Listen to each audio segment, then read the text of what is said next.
dia. Graça e paz do nosso Senhor Jesus Cristo sobre as nossas vidas. Querida amada igreja, presbiteriana da Chacrinha, igreja de presbiteriana de Jardim Amaralina e todos os outros nossos irmãos de outras igrejas presbiterianas, outras denominações ou amigos da fé cristã que estão ouvindo nesse momento, estão conosco cultuando ao Senhor, estão conosco adorando o nosso Deus. E agora é momento de sentirmos a sua presença na palavra, ouvirmos a sua voz. Às vezes eu vou falar de uma coisa aqui que eu tenho uma grande dificuldade de lidar com isso, por isso que esse texto é tão importante no meu cotidiano como cristão. Eu convido a igreja a abrir no Evangelho de Mateus, capítulo 6. E eu fiquei um pouco preocupado sobre a reflexão desta manhã. E quando o presbítero Leandro começou a liturgia aqui, que eu não sabia quais seriam os louvores que seriam entoados, nem o texto em que ele faria as leituras, identifica-se muito com a nossa palavra que Deus trouxe ao meu coração nesta manhã. Só para os irmãos terem ideia como que Deus direciona as coisas, já tem um tempo que eu estou com Elias na minha mente, e a minha ideia era, na verdade, nós refletimos sobre Elias hoje. A gente até vai falar sobre Elias, mas coube a vontade de Deus que nós viéssemos a Mateus, capítulo 6, a partir do versículo 25. Vamos ler?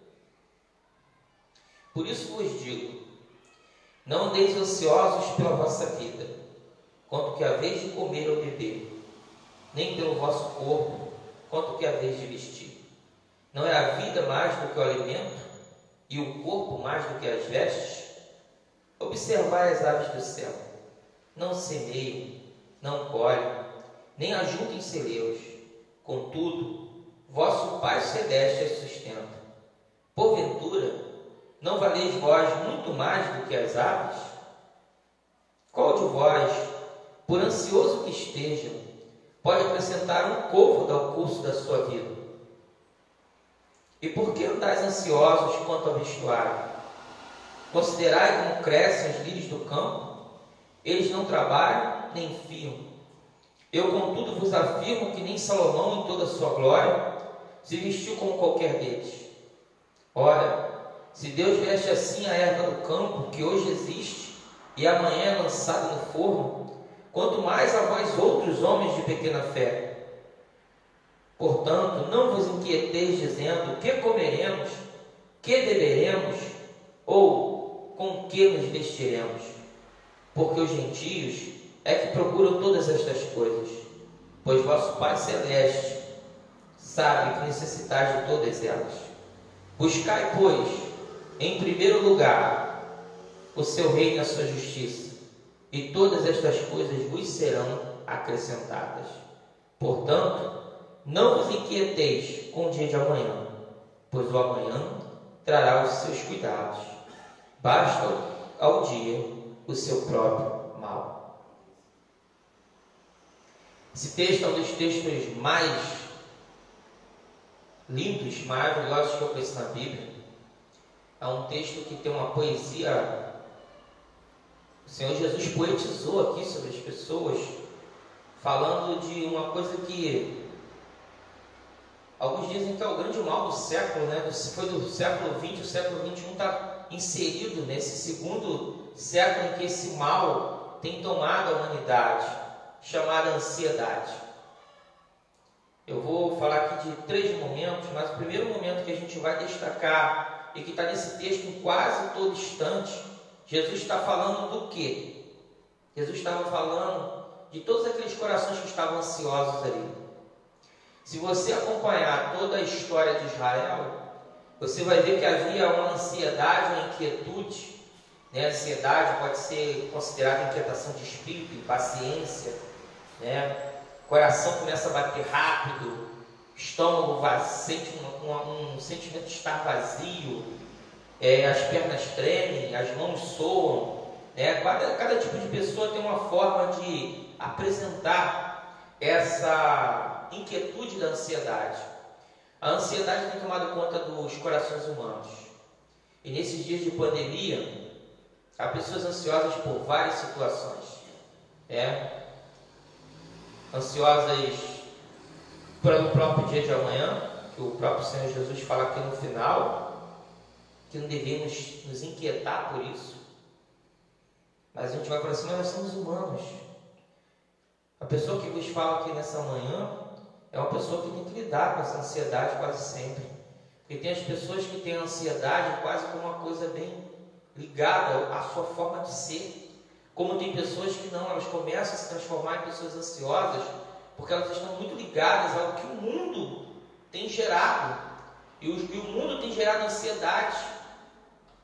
Se você chegar agora ao seu filho, botar ele no YouTube ali, você vai ver que o YouTube ele é feito, e a gente está vendo, por exemplo, pessoas que vivem de falar de brinquedos, de coisas, tecnologia, em que vai inserir no coração do teu filho, da tua criança que tu tem em casa, uma ansiedade por ter, não ansiedade por ser. A sociedade hoje contemporânea, ela tem pouco se preocupada em ser, mas sim em ter. E é uma das maiores ansiedades que a humanidade tem passado. O Senhor Jesus fala aqui, ele fala da roupa, do vestimento, do alimento. E eu queria que a gente compreendesse o primeiro momento que Israel passava. Os pobres aqui de Israel todo o povo de Israel vivia sob dominação romana. Já há um bom tempo, Israel não sabia o que era ser um povo livre. Houve na sua história, desde o fim da monarquia do reino de Israel, norte, dominado pelos assírios, depois o reino de Judá, dominado pelos babilônios, os hebreus, os judeus, eles foram dominados por vários povos.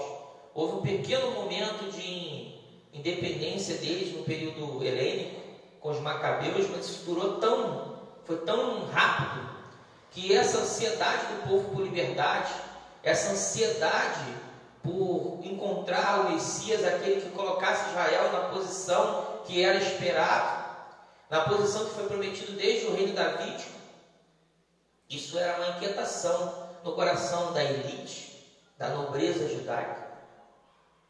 Mas o Senhor Jesus aqui, o grande plateia que ele tinha nesse momento, não era nem a nobreza, não era a elite judaica, mas aqui eram os pobres, os famintos, aqueles que estavam buscando descanso para suas almas, estavam buscando alimento para o corpo, estavam buscando tantas coisas porque não viam isso nem na dominação romana e muito menos até na própria nobreza judaica.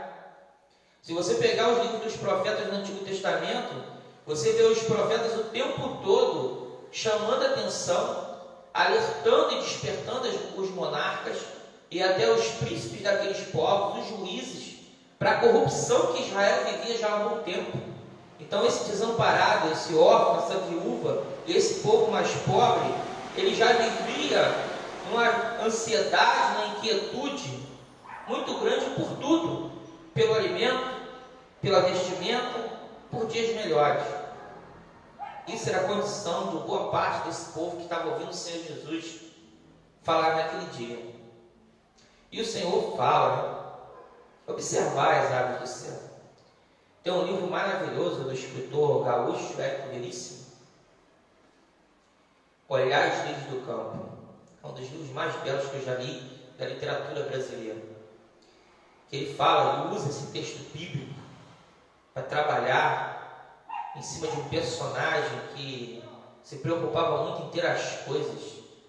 Ele não era feliz, mas ele achava que o importante era ter uma boa casa. Era casado com uma mulher que ele não amava, porque na verdade, quando ele casou, ele vai assim, mas agora... Não, ele quando casou, ele não houve preocupação em amar e ser feliz. Houve preocupação em casar com alguém que poderia dar uma condição de vida tranquila para ele para o resto da vida. que abrisse portas profissionais para ele. Então foi nisso que ele assentou toda a realidade de vida.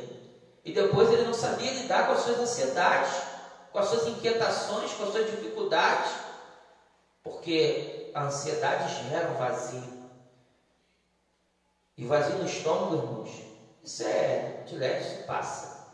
O pior de tudo é o vazio da alma, o vazio do coração. Então o Senhor Jesus está falando aqui da ansiedade. Ele está falando dessa condição que a humanidade, ela não sabe lidar na maioria das vezes, né? Pessoas ficam ansiosas. Eu fico pensando aqui, às vezes a gente está falando aqui nesse momento de pandemia, que as pessoas estão dentro de casa ansiosas por todo dia pela manhã, pela novidade. Será que vai abrir determinada coisa? Será que as aulas vão voltar? Né? Será que a vida vai normalizar? Será que vai ser descoberto de fato uma vacina que pelo menos dê condições de a gente poder ter uma vida normal como sempre? Tem gente que está ansioso pelo calendário do governo para a distribuição, né, daquela fatia de sobrevivência, né, para a população mais pobre. Tem gente preocupada com tantas coisas.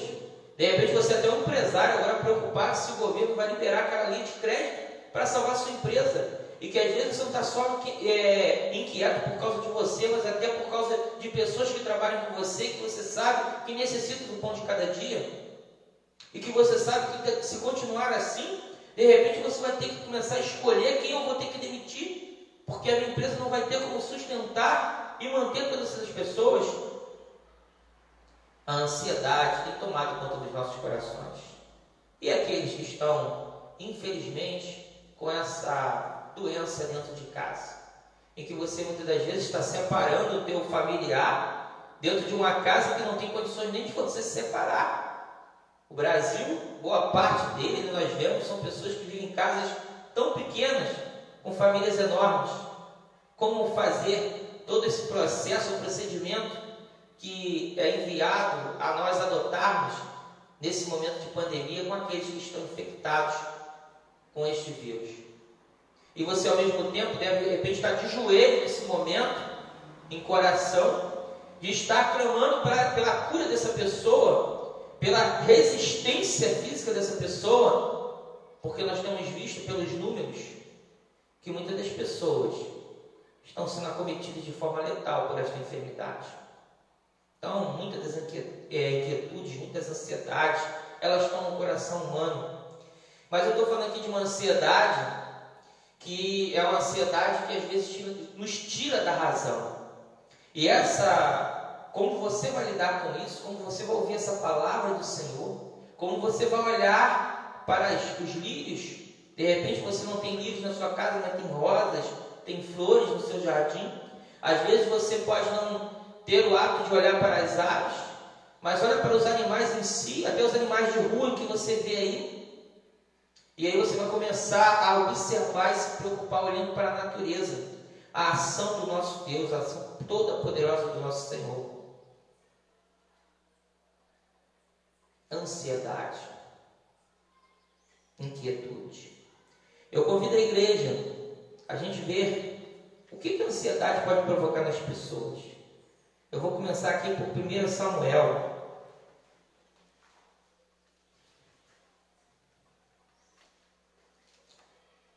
A ansiedade, ela provoca situações que, se a gente não souber descansar no Senhor, ouvir essa palavra que o Senhor Jesus está falando aqui agora, de como o Pai cuida de cada um de nós, aonde a gente pode jogar as nossas vidas. Eu gosto de ver muito, as pessoas às vezes a gente vê o exemplo de 2 reis que houveram em Israel. Um se chamava Saul e o outro se chamava Davi. E às vezes a gente fica tentando entender porque a Bíblia fala, e muitas das vezes os grandes pregadores, os grandes pensadores da Bíblia, eles sempre têm o termo, né, Davi, o homem segundo o coração de Deus. Pois Davi, gente, desculpe usar o termo da juventude de hoje, era muito vacilão muitas das vezes. mas como ele lidava com a sua ansiedade, com a sua inquietude, como ele lidava com as situações, fazia toda uma diferença. Se você pegar a história de Saul e pegar a história de Davi, não sei quem errou mais não. Você vai ter que fazer umas contas aí, vai ser complicado. Agora, como esses dois homens lidavam com a sua vida, né, com a sua ansiedade, fazia toda uma diferença. 1 Samuel capítulo 13. 1 Samuel capítulo 13, a partir do versículo 8. A gente vai ver aqui Saul.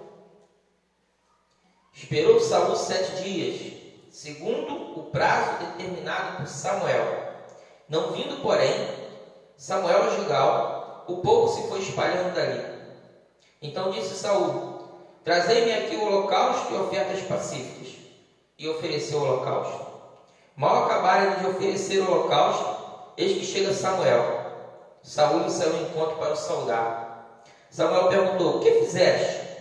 Respondeu Saul: vendo que o povo se ia espalhando daqui, e que tu não vinha nos dias aprazados, e que os filisteus já se tinham juntado em Miquimás, eu disse comigo: agora descerão os filisteus contra mim a Gilgal, e ainda não me tive a benevolência do Senhor, e forçado pelas circunstâncias, ofereci holocaustos.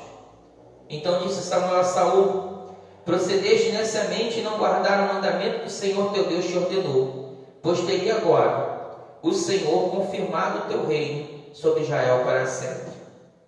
Gente, por ansiedade que gerou um ato, a ansiedade tomou conta do coração de Saul. Saul começou a olhar o povo desesperado, o povo angustiado, e ele começou a ficar preocupado: cadê Samuel? Samuel não chegou? Cadê Samuel? E aquela preocupação começou a tomar conta do coração de Saul, e ele se deixou levar pela sua ansiedade, deixou-se levar por toda essa inquietude, e fez uma coisa que não pertencia. Ele era rei, mas ele não era o sacerdote daquele povo. Não pertencia àquela ação, não pertencia àquela atitude a ele. E a gente lê no próprio decorrer da Bíblia que o Senhor está muito mais preocupado com corações submissos à vontade dele do que com sacrifícios de ovelhas. E a gente está falando de textos do Antigo Testamento. Não estamos falando da Nova Aliança, não estamos falando dele mesmo, falando ao povo que esse tipo de prática não era tão mais importante do que um coração submisso à vontade do Senhor. E Saul aqui preocupado em manter a aparência que tudo estava normal, e manter, como se falasse assim, está tudo na liderança correta, da forma correta. Saul toma a atitude de fazer aquilo que não cabia a sua mão fazer. E aí Samuel, com muita dor no coração, ele vai falar a Saul a verdade, porque o Senhor, ele fala a verdade. O que Saul fala? Forçado pelas circunstâncias. O mesmo Saul, em um momento de inquietude, de angústia, nós não vamos ler, mas quem quiser dar só está assim depois dando uma olhada, né? Lá em 1 Samuel capítulo 28, quiser anotar na Bíblia aí, ou num rascunho, depois dar uma olhada, você vai ver a história de que Saul vai consultar, né, uma adivinhadora, uma médium em Endor. Ele mesmo que tinha decretado, né, por ordem do Senhor, ele atendendo naquele momento submisso ao Senhor, tomou a posição de proibir essa prática em todo Israel.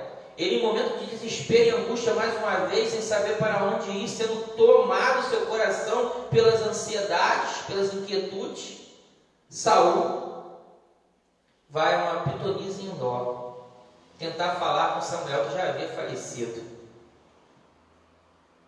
Agora, logo nos capítulos esses, a gente vai dar uma lida aqui, em 1 Samuel capítulo 30, a gente vai ver a ação totalmente diferente de um homem.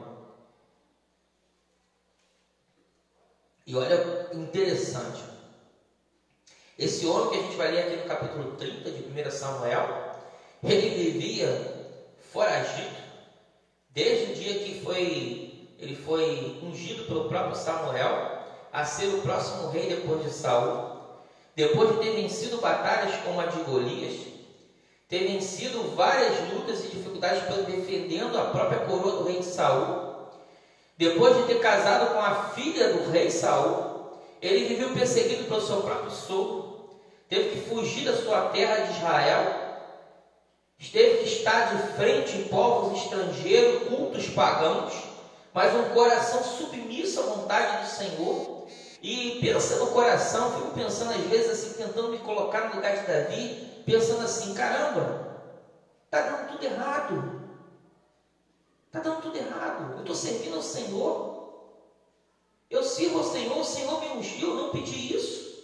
Falaram que eu seria rei. E o que eu estou vendo é só andando, fugindo de ponta em ponta, me escondendo em cada lugar, me fingindo de louco, para poder estar vivo, para poder sobreviver. Mas aqui é o coração de um homem que descansa no Senhor. Vamos lá? 1 Samuel, capítulo 30. Sucedeu, pois, que chegando Davi e os seus homens ao terceiro dia a Ziclag, já os amalequitas tinham dado com ímpeto contra o sul, e Ziclag e a esta ferido e queimado. Tinham levado cativas as mulheres que lá se achavam, porém a ninguém mataram, nem pequenos, nem grandes. Então somente os levaram consigo e foram ao seu caminho. Davi e seus homens vieram à cidade, e ele a queimada, e suas mulheres e seus filhos e suas filhas eram levados cativos. Então Davi e o povo que se achavam com ele ergueram a voz e choraram, até não terem mais forças para chorar. Também as duas mulheres de Davi foram levadas cativas, Ainoã, a jezreelita, e Abigail, a viúva de Nabal, carmelita. Davi muito se angustiou, pois o povo falava de apedrejá-lo, porque todos estavam em amargura, cada um por causa de seus filhos e de suas filhas. Porém Davi se reanimou no Senhor seu Deus. Davi chorou, como qualquer ser humano. A ansiedade, a angústia bateu o seu coração. O povo desesperou, o próprio povo que caminhava com ele e queria apedrejá-lo. Versículo 17, disse Davi a Abiatar, o sacerdote, filho de Aimeleque: traze-me aqui a estola sacerdotal. E Abiatar trouxe a Davi. Então consultou Davi ao Senhor, dizendo: perseguirei eu o bando? Alcançá-lo-ei? Respondeu-lhe o Senhor: persegue, porque de fato o alcançarás e tudo libertarás. A continuação dessa história, Davi vai e persegue aqueles saqueadores. Só para a gente saber, a gente não é um povo qualquer não. Os amalequitas, eles eram famosos no período do mundo antigo pelos saques a grandes cidades. E claro, não era uma cidade simples não, era uma grande cidade dos filisteus, e eles saquearam e queimaram. E Davi vai lá e consegue reconquistar tudo aquilo que ele perdeu. Davi teve a mesma ansiedade? Teve ansiedade. Davi se angustiou. O texto diz aqui que ele se angustiou. Mas diferente de Saul, antes de fazer qualquer coisa, ele consultou ao Senhor. Ele ganhou forças no Senhor. Palavra lida aqui pelo presbítero Leandros, que confia no Senhor, lá no Salmo. Então, como os montes de Sião que não se abalam, o Senhor está em derredor do seu povo. Quantos de nós, muitas das vezes, nos deixamos nos levar pelas nossas ansiedades, pelas nossas inquietudes? Você pode pensar assim: mas nós somos homens comuns. Gente, irmãos, ansiedade, inquietude afeta qualquer coração. 1 Reis, capítulo 19. Profeta Elias, homem de Deus.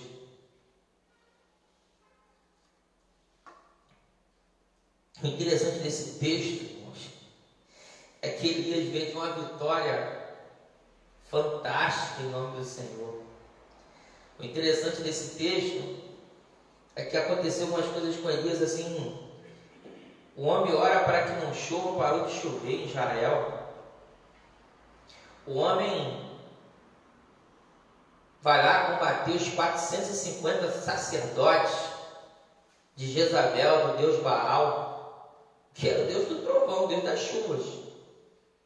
E ele fala para o rei Acabe: vai chover. Prepara a tua carruagem, porque vem chuva. Lá em 1 Reis, capítulo 19, Acabe fez saber a Jezabel tudo quanto Elias havia feito e como matara todos os profetas à espada. Então Jezabel mandou um mensageiro a Elias a dizer: façam-me os deuses como lhe aprovesse amanhã, às estas horas. Não fizer eu a tua vida, como fizeste a cada um deles. Temendo, pois, Elias levantou-se e para salvar sua vida se foi e chegou a Berseba, que pertence a Judá, e ali deixou o seu moço. Ele mesmo, porém, se foi ao deserto, caminho de um dia, e veio, e assentou-se debaixo de um zinho, e pediu para si a morte, e disse: basta, toma agora, ó Senhor, a minha alma, pois não sou melhor do que meus pais.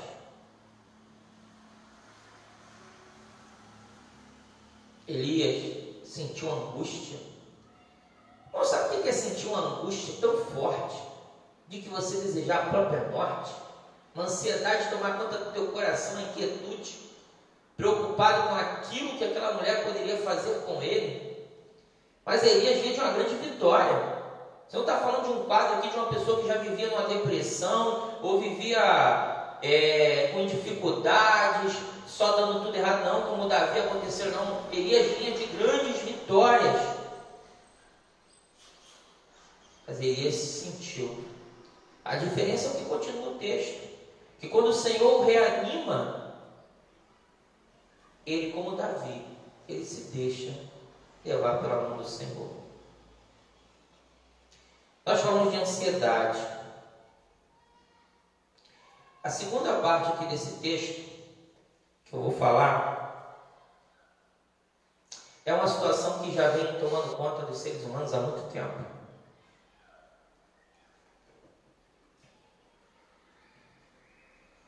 Agora eu vou me aproveitar um pouquinho da minha formação, histórica.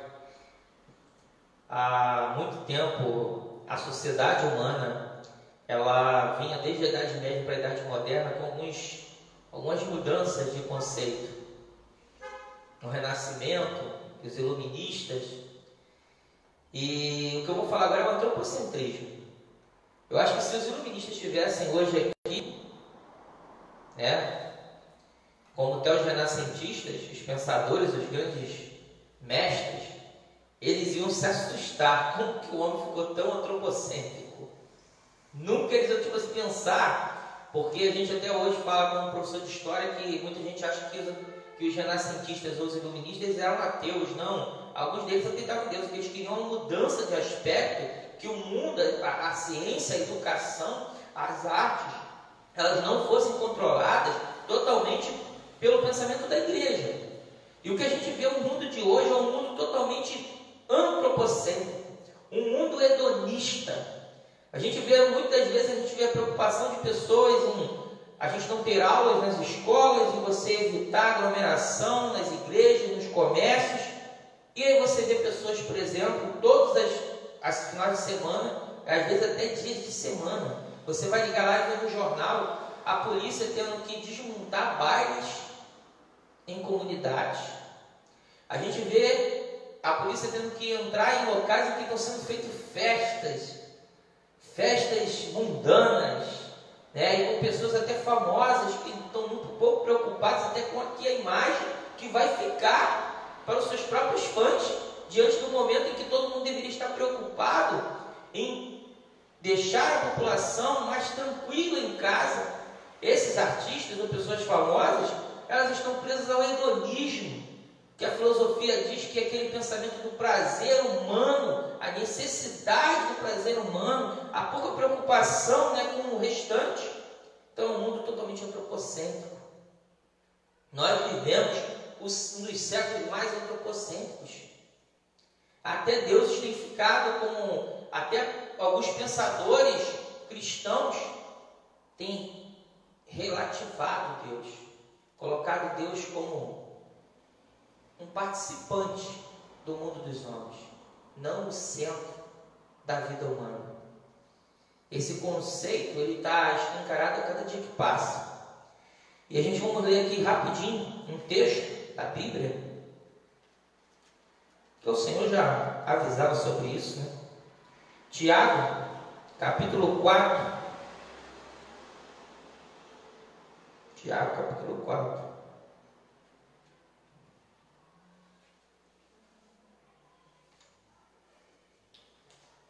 Quando eu falo que a Bíblia é um manual, irmãos, não é à toa. Ela se antecipa. Os pensadores de hoje estão estudando como lidar com a ansiedade do século XXI. Os pensadores hoje estão estudando o antropocentrismo do século XXI. A Bíblia, Tiago, lá, nos séculos iniciais da era cristã, ele já está falando disso. Tiago, capítulo 4, verso 4. Infiéis, não compreendeis que a amizade do mundo é inimiga de Deus? Aquele, pois, que quiser ser amigo do mundo, constitui-se inimigo de Deus? Ou supondes que em vão afirma a Escritura, é com ciúme que por nós anseia o Espírito, que Ele faz habitar em nós? Então, os antropocêntricos de plantão aí, aqueles que relativam Deus, colocam Deus em segundo lugar, está aqui Tiago chamando a atenção. Infiéis, aqueles que colocam sempre o Senhor em segundo lugar. Jesus falou aqui: buscar em primeiro o reino de Deus. Aqui próximo também de Tiago, 1 João, apóstolo, 1 João, capítulo 2,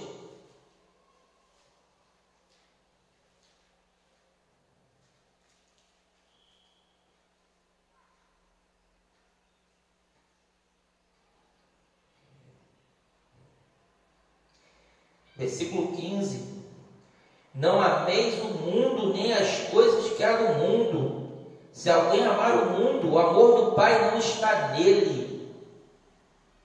Pessoas estão muito mais preocupadas em ter prazer nessas vidas, em ter coisas, do que até com o seu próximo, e muito menos com Deus. Cristãos que têm relativado o Senhor como segundo em suas vidas. Esse mundo antropocêntrico em que o homem é a medida de todas as coisas, um mundo para os homens, uma igreja para os homens. A última vez que Deus me deu a oportunidade de estar falando nessa casa, nesta igreja, eu falei sobre isso. Tem pessoas que querem fazer da igreja um shopping center, que vai haver cada local uma lojinha, que vai atender a necessidade de cada irmão, de cada vida que entra na igreja. Quando a palavra vem do Senhor, e às vezes se entende que a palavra que o Senhor usou, o presbítero, o pastor, ou quem for o servo que esteve aqui à frente, é dura, ele está falando da carne. Para mim não serve. Esse pastor acha que é santo. Esse presbítero gosta de ditar ordem para os outros. Sabe, irmãos, quanto que é a responsabilidade de estar aqui.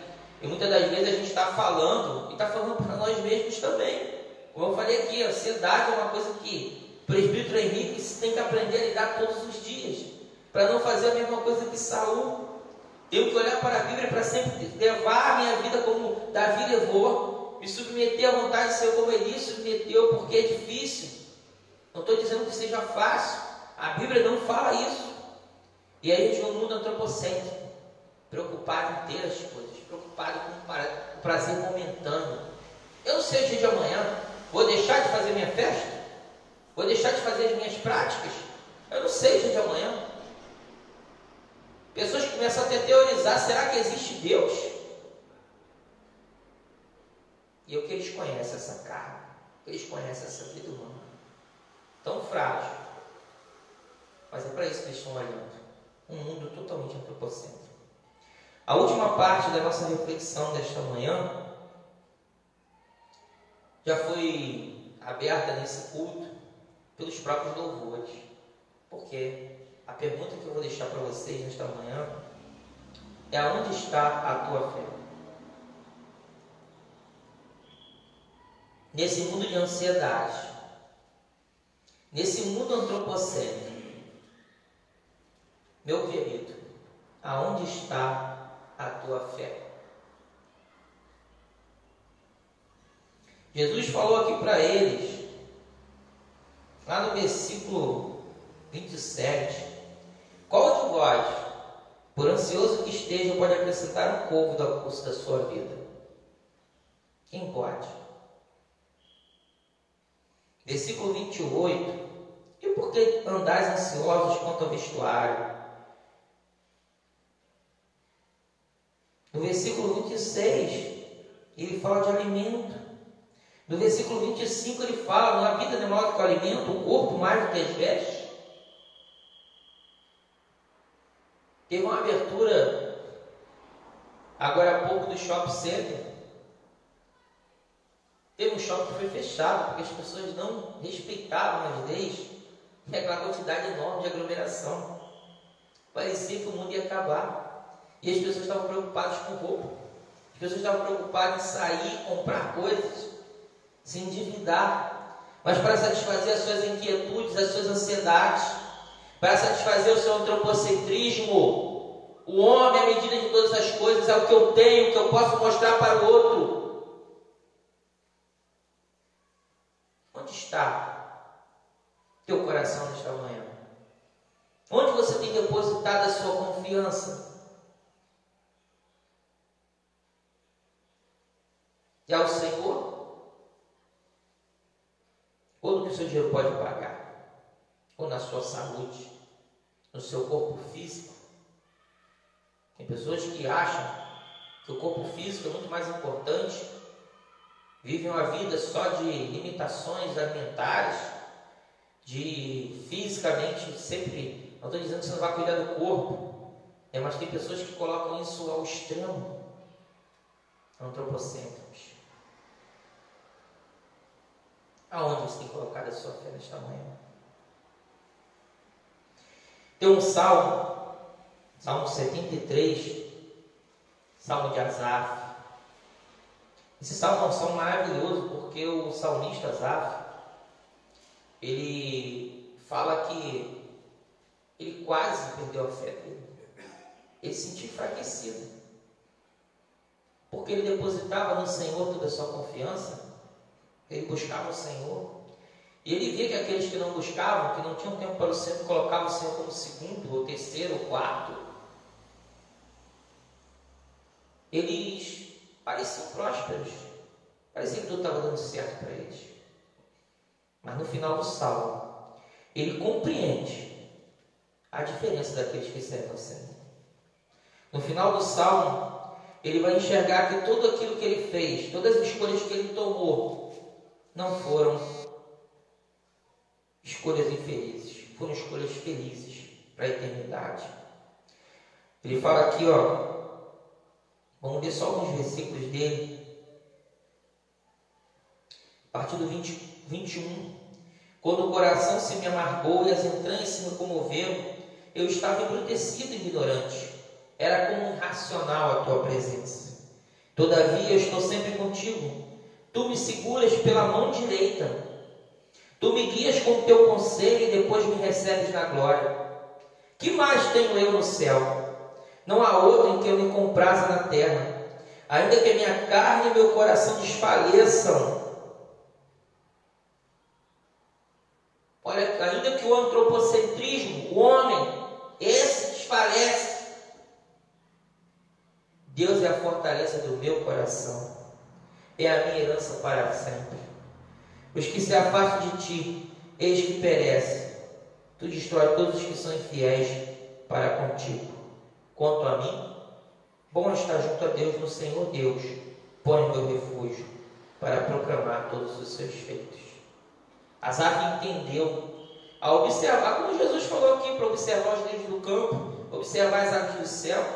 Asaf observou a própria caminhada humana, daqueles que temiam o Senhor e daqueles que não temiam o Senhor, daqueles que buscavam outras coisas, daqueles que buscavam prazer momentâneo, daqueles que buscavam ter as coisas, daqueles que buscavam o antropocentrismo, o progresso e o sucesso humano. 1 Pedro, estamos chegando ao fim, irmãos. 1 Pedro, primeira epístola de Pedro, o apóstolo, Primeira Epístola de Pedro, capítulo 5.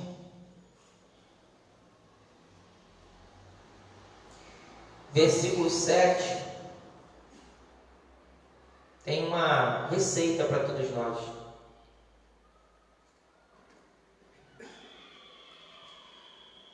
Lançando sobre ele toda a vossa ansiedade, porque ele tem cuidado de vós. Pedro receita aqui, ó, em quem você tem que lançar a tua ansiedade? No Senhor, porque ele cuida de vós. O apóstolo Paulo também fala aqui em Filipenses, pertinho daí, um pouquinho antes.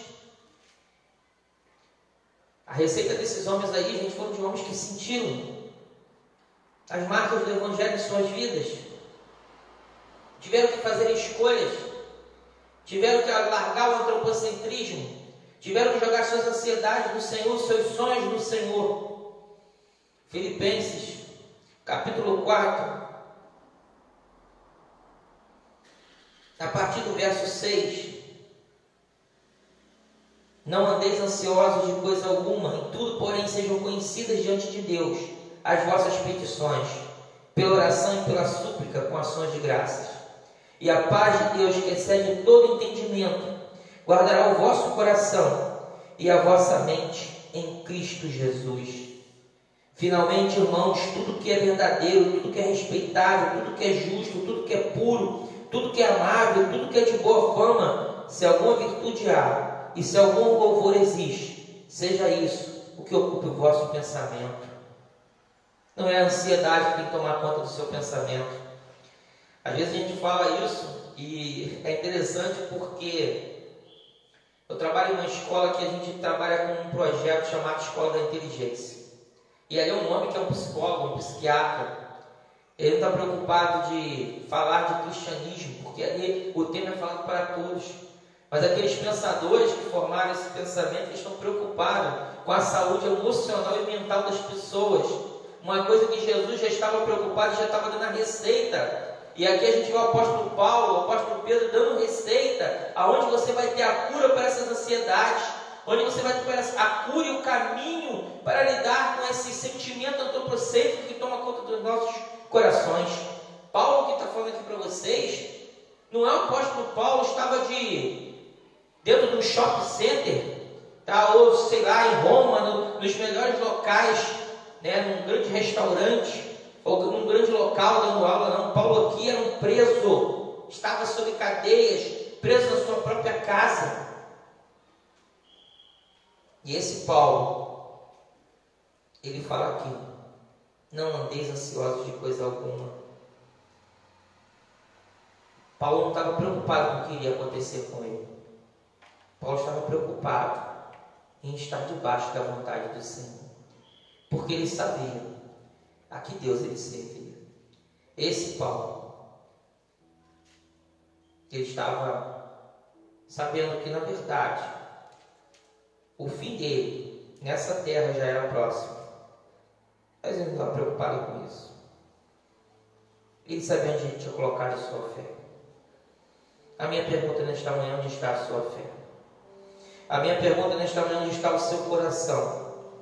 Se o teu coração está nas vestes que você está vestindo, se o teu coração está no alimento que você come e perece daqui a pouco, se o coração está nas notícias que saem nos telejornais, se o teu coração está em todas as coisas humanas que nos prendem e nos colocam nesse mundo antropocêntrico, nesse mundo que Deus parece ser uma coisa que você carrega no pescoço como um amuleto, ou uma coisa que você coloca dentro do seu quarto, dentro da sua casa, como objeto de decoração. Quem é o Deus em que você tem colocado a sua fé? O que você tem procurado, buscado primeiramente na sua vida? O que tem inquietado o teu coração nesta manhã? Faça aquilo que o Senhor manda aqui, no final do texto. Buscai, pois, em primeiro lugar o seu reino e a sua justiça, e todas as coisas vos serão acrescentadas. Ele é o Senhor de nossas vidas. Ele é a nossa esperança, o nosso abrigo em tempos difíceis. Ele é o nosso socorro bem presente em tempos de tribulação. O Senhor Jesus, aquele que tem cuidado de cada um de nós, aquele que tem cuidado da sua vida, cuidado do seu lar, que pode saber se bater na tua porta a tempestade, se você tem colocado as suas raízes profundas no Senhor, ela vai passar, mas Ele cuidará de vós. Irmão, nesta manhã, que nós possamos colocar todas as nossas ansiedades nas mãos do Senhor, que nós possamos colocar de novo, não voltar àquela doutrina teocêntrica da idade da igreja medieval, da Idade Média, mas colocarmos de fato nos nossos corações humanos o Senhor como o centro de tudo em nossas vidas, o Senhor como o centro de nossos corações, o Senhor como o nosso caminho que devemos buscar a trilhar. Reflita, irmãos, nesta manhã sobre tudo isso, e que o nosso coração possa descansar no Senhor. Amém. Amém.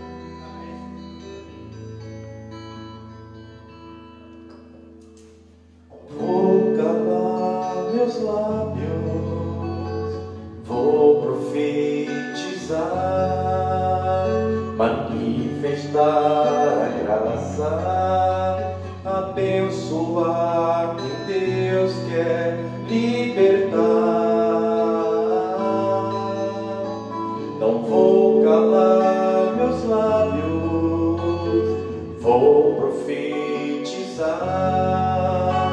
manifestar a graça, abençoar quem Deus quer libertar. Sobre sua vida vou profetizar, nenhuma maldição te alcançará. Sei que Deus tem pra ti um manancial, cujas águas nunca faltarão. Sei que Deus tem pra ti um manancial, cujas águas nunca secarão. Não vou calar, não vou calar meus lábios, vou profetizar, manifestar a graça, abençoar quem Deus quer libertar. Não vou calar meus lábios, vou profetizar, manifestar a graça, abençoar quem Deus quer libertar. Sobre sua vida vou profetizar, nenhuma maldição te alcançará.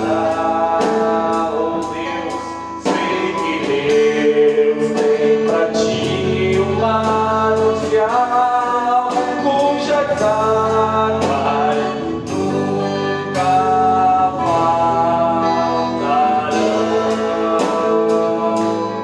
Sei que Deus tem pra ti um manancial, cujas águas nunca secarão. Nunca secarão.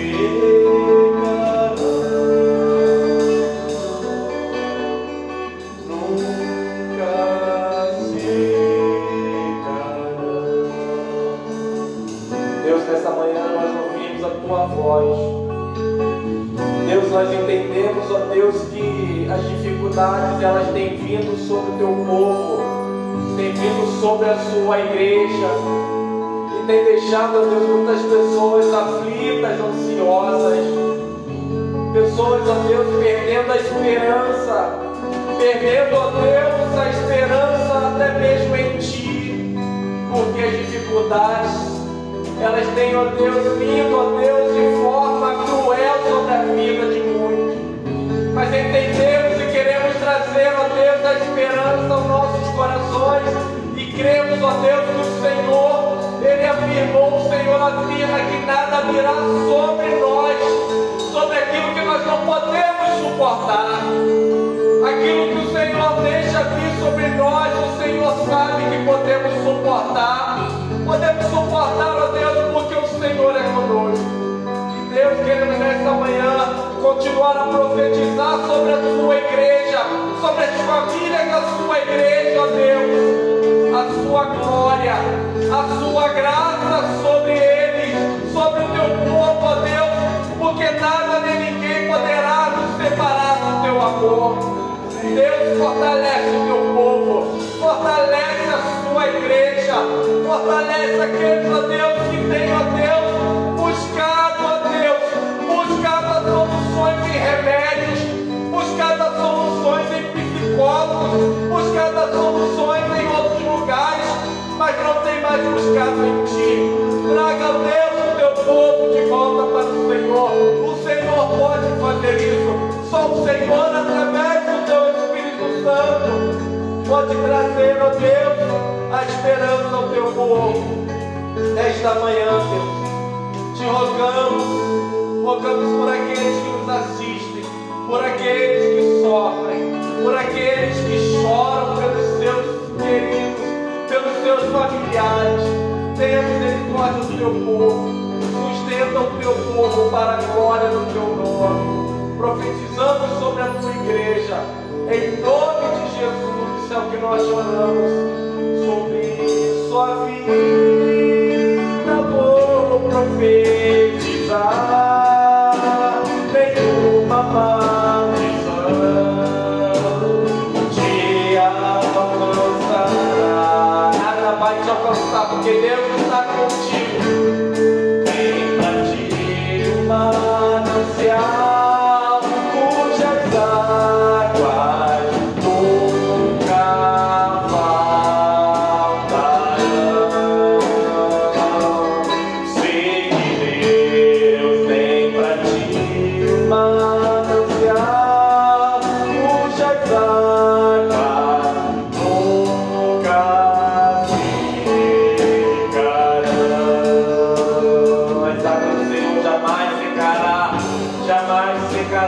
sobre a sua vida.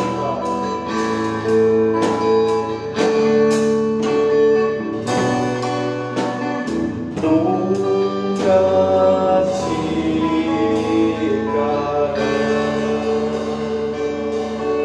Deus abençoe, que Deus traga ao seu coração nesta manhã. Creio que Deus já trouxe ao seu coração a esperança que você precisava.